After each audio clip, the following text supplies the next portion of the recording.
G'day Reefers, I'm Cam the Fish Guy. Welcome to Gallery Aquatica TV.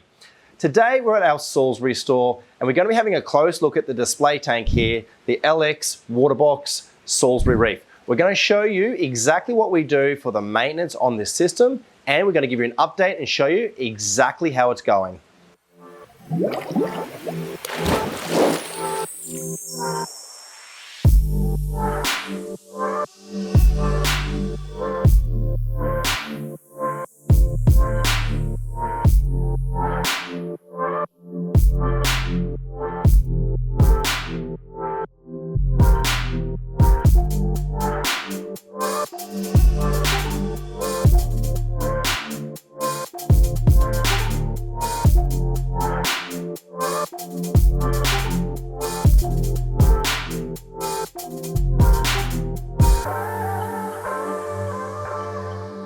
Over the last few weeks, we've made quite a few changes to the system here at the Salisbury Reef.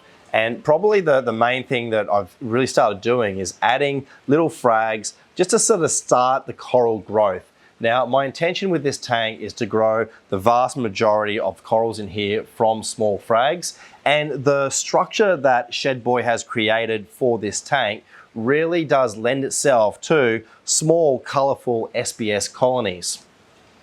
So we've added a few bird's nest, acros, there's a few monties, bits and pieces like that. But when it comes to the fish, we haven't really done a lot. Now, you may recall the original series that we did on this tank, which was featuring one of our favorite fish, rhino. Now, unfortunately, we had a very sad situation in which rhino jumped out of the tank.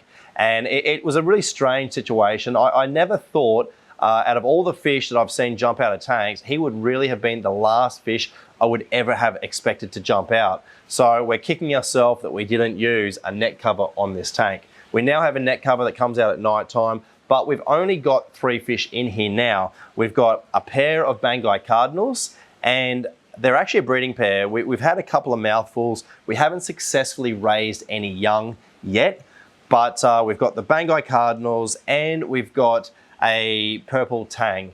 Now, we're certainly going to add some more fish in here, but we're really taking this tank very, very slowly. I'm certainly not in any rush to have too many fish or corals in the tank. And so the way we're establishing this is certainly a slow and methodical way. Now, we're going to have a look at different aspects of the system today before we get into the service. So let's start by having a look at the filtration and the changes that we've made there. This tank comes with a great sump setup, and you can see where our drainage lines are at the back and they feed through this area here. Now, there is the 2 spaces for filter socks. At the moment, we're not using that. We've really just got the water flowing in, and there's a heap of biological media in here. We certainly could do more with this space, but given the fact we don't have a lot of fish and corals, and I'm not a real big fan of having to clean filter socks, we've really just left it like this with the biological filtration. There are max spec nanotech biospheres in here. The water then moves into this refugium style algae scrubber, and we've got our AI prime, I think it's a fuge, over this tank, and it's doing a great job. You can see how healthy the keto is. Now, we previously did have a turf scrubber in here, but I found that we weren't cleaning it out regularly enough. It was doing a great job, and I hope to put it back on one day when we've got more fish and more of a need for it. But the problem was just that we weren't having the time to properly clean off the algae off the screen, and the tightness of the space also sort of, I think, lends itself better for this refugium style algae scrubber. Now, the water then moves through the protein skimmer section. We've just got this NIOS 160. This is something I'm really keen to upgrade. I'm probably gonna go for a NIOS 220 or probably an Octo, something like that. But I really wanna have a better protein skimmer on this system. Again, we don't have a lot of fish and the system doesn't really cry out for it at the moment, so I've put it off. The other thing which I've put off too is we don't have our automatic top-up system set up yet. And again, this is just another one of the things that I haven't actually had time to do. And when we do set that up, we'll probably do a video on that specifically. Our return section has got our Vectra return pump, and you can see the water's running a little bit low. We'll probably put a bit of RO water in before we do the water change. But that's pretty much how the tank is at the moment. The lighting is the same. We've still got our Hydra 52s. I plan to put some sort of supplemental bar on that, which will definitely be an episode on this tank when we do that. But at the moment, it's kind of, most of the things are finished and adequate enough. Just a couple of little bits and pieces we have to tidy up. The dosing is through the other side of the wall there. We've got our little Kamoa. The chiller's also in there as well. We'll start, the next thing we're going to do is have a look at the water chemistry on Salisbury Reef. So we'll take a sample and we'll put it through a spin checker, and we'll see how all the parameters are sitting on Salisbury Reef.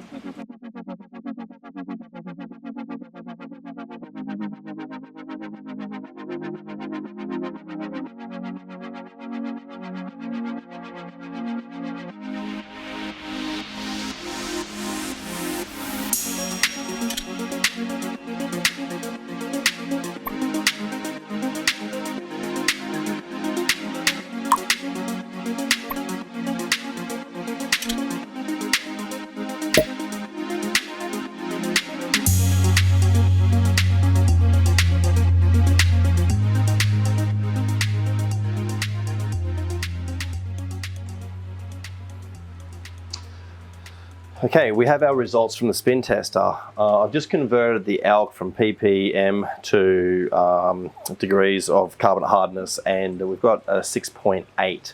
So our KH, which we typically aim to have around about 8, is a little bit low. Looks pretty stable from the results that we've got in the previous few tests. The calcium is quite low, so it's at 376. Now, I prefer that to be more like 420, 430, 440. So I'm definitely going to want to be increasing this. The magnesium's at 1323, which is around about right for the ratio between the calcium and the magnesium. When I'm looking at tests on parameters on a reef tank, the two most important things to me typically are the stability of the KH as well as the ratio of the calcium to magnesium. We like to have the magnesium about 3.2 times the calcium.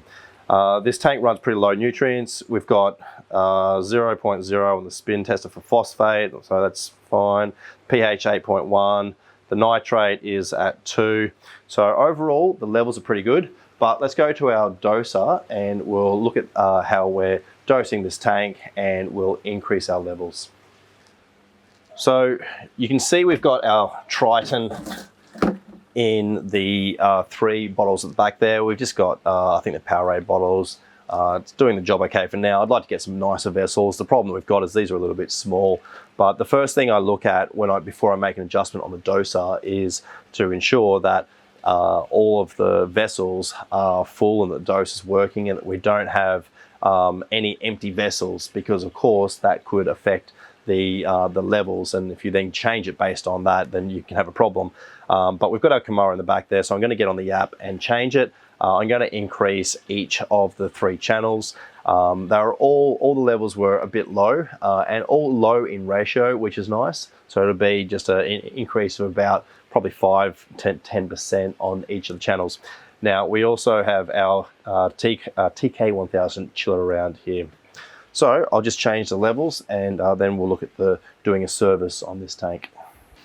The maintenance on this tank is going to consist of quite a large water change. Now, the main reason why I'm doing a water change is because I want to correct the levels somewhat of calcium, KH and mag. Given that they're a little bit low, by doing the water change, we're going to bring it closer to natural seawater levels. Now, I could achieve the same thing by dosing a manual dose, particularly of the ALK and the calcium. However, I'm going to just do a water change today. We've got the water, it's very easy for us to do. So I'll start by draining out the tank. So I'll get the hose set up and I'll turn off the wave makers, which are 2 Nero 5s, and the return pump, and then I'll start draining.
So that's it for the service on the Salisbury Reef display tank. And as you can see, things are going fairly well. This tank's been running for about 10, 11 months now, thereabouts. And something else that I'd just like to mention that I do on the regular with this tank, I dose amino acids. So the Coral Essentials Amino is my amino of choice for this tank, and I've certainly seen really good results with that. But I also feed phytoplankton. So we have live phytoplankton that we sell at the store, and it's excellent for the types of corals that I've got in here. SBS in particular really benefit from live phytoplankton, but also the clam.